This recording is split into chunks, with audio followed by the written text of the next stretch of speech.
everyone.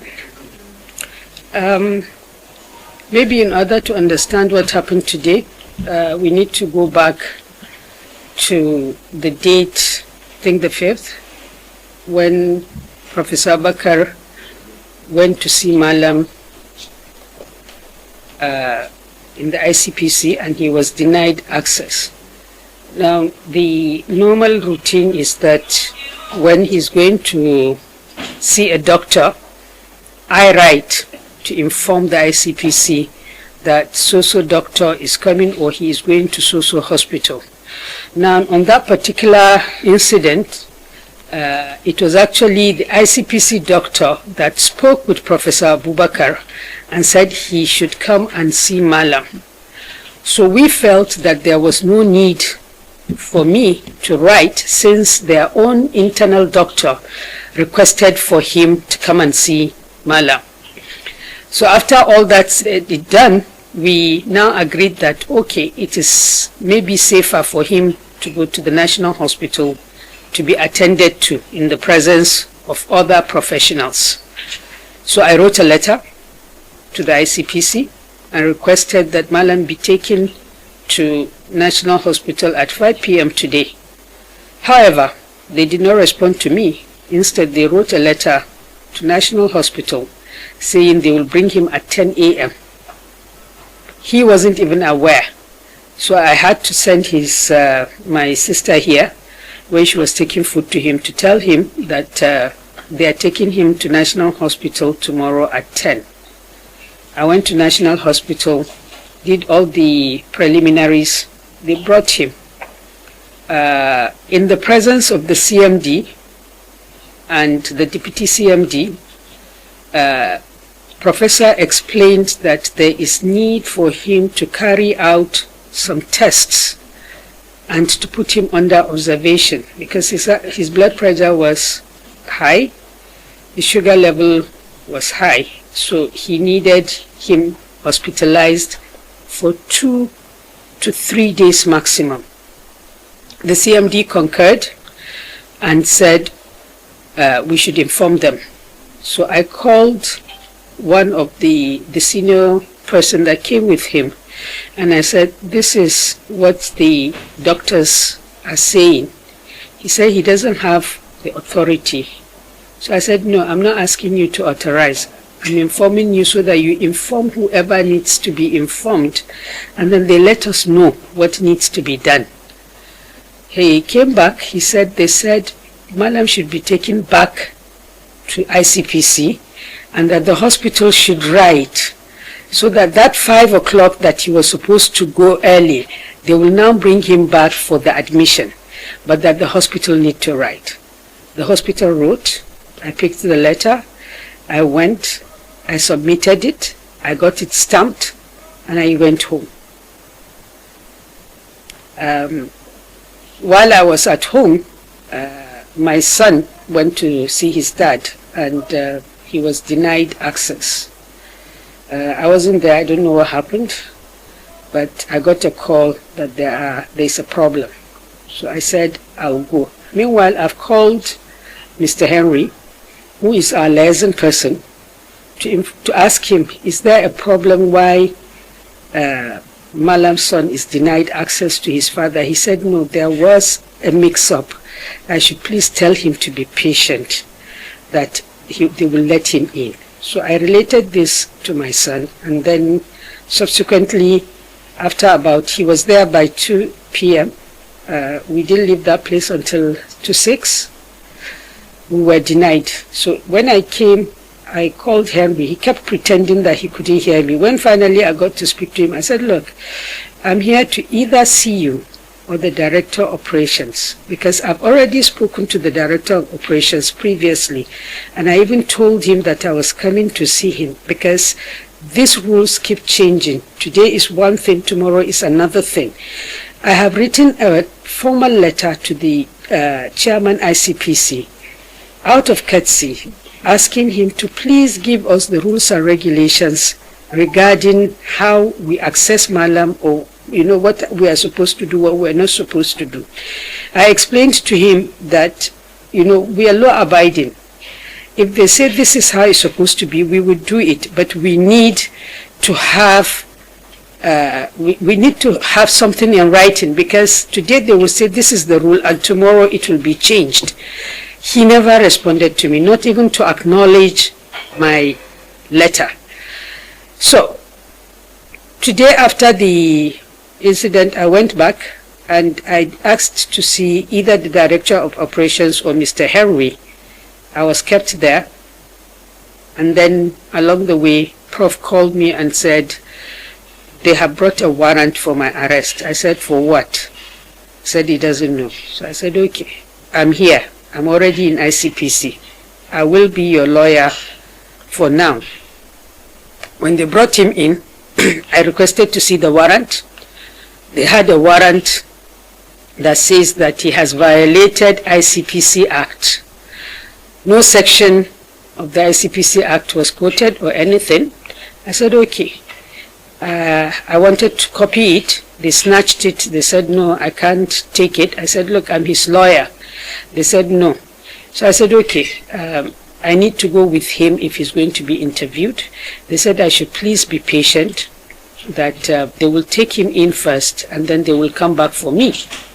I sat there until 6. They said that they don't need me, that I don't need to go in.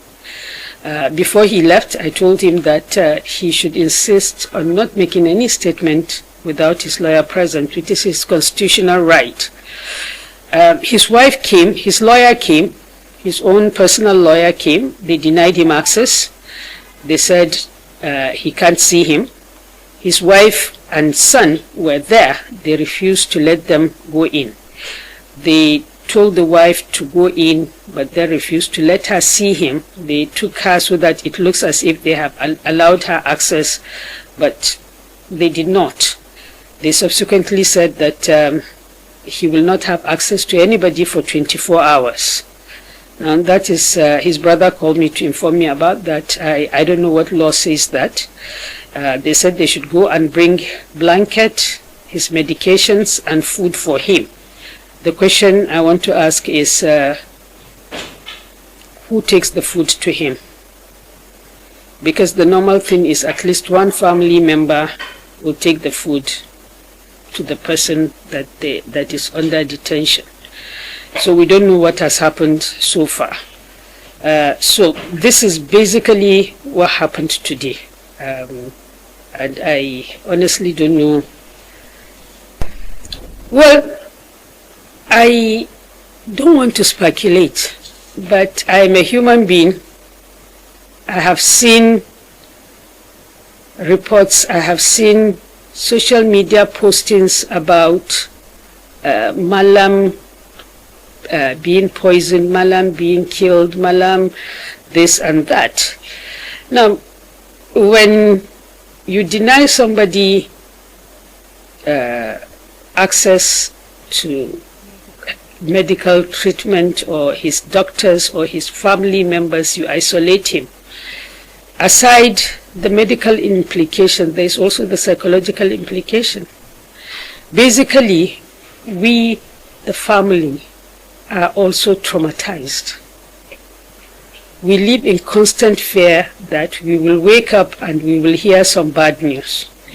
We will wake up and we will be apprehended. We have been told that we're being monitored.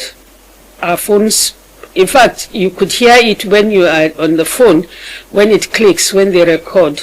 They have all our phone numbers. They follow me, they follow her, and I don't know why they are doing that, because basically if you record my conversations, you cannot legally use it, because there's no court order. So I honestly think that what they are doing is more about psychological warfare against Malam and against his family. If they humiliate, dehumanize, and put us in constant fear, they feel that that affects Malam. So even if they don't want to kill him, which I hope is not true, they are trying to push him to a mental breakdown. Who does that? When you use they, what are they? I'm talking about the ICPC, I'm talking about the government, I'm talking about whoever is responsible for this. It is common knowledge that ICPC cannot act on its own. Somebody, because like today now, the wife was told, according to his brother, that orders from above said Professor Bello Abubakar cannot have access to anybody for 24 hours. Who is the above? This is my question. When they did the issue of the medical report and said that it is fake, I asked a question. Does the CMD of National Hospital see every single report a consultant writes? The CMD did not say that I don't know this doctor. This doctor does not work with me. He did not attack the content of the report. He just said it didn't emanate from us. Now, what the CMD should have done, any decent person, any professional should have done, was to call the person in question because his name is there. The stamp of the National Hospital was there. He is known to be a consultant there. Prof, this came to me. Did you write it? Under what circumstances did you write it? What is the evidence? He has every right to ask those questions, but he did not. Okay. Until this came out and Prof went to him, we didn't even know that he didn't even call Prof to ask him anything about this. So I asked that question. But today when he came, he said, okay, I've seen, there's you are here in the hospital, I've seen it, so Prof, he's your patient. They had a conversation. Not just in my presence, in presence of another doctor and the deputy CMD. I don't know what you mean by does he have access, because access has just been denied now. Yeah, they usually would take him to the eye clinic. But they've also taken him once to a hospital. But after that, no. So with development now, as the wife, family, what's your message to imams? Not only Nigerians, not only Nigerian government, to the world. What's your message? What are you telling the world?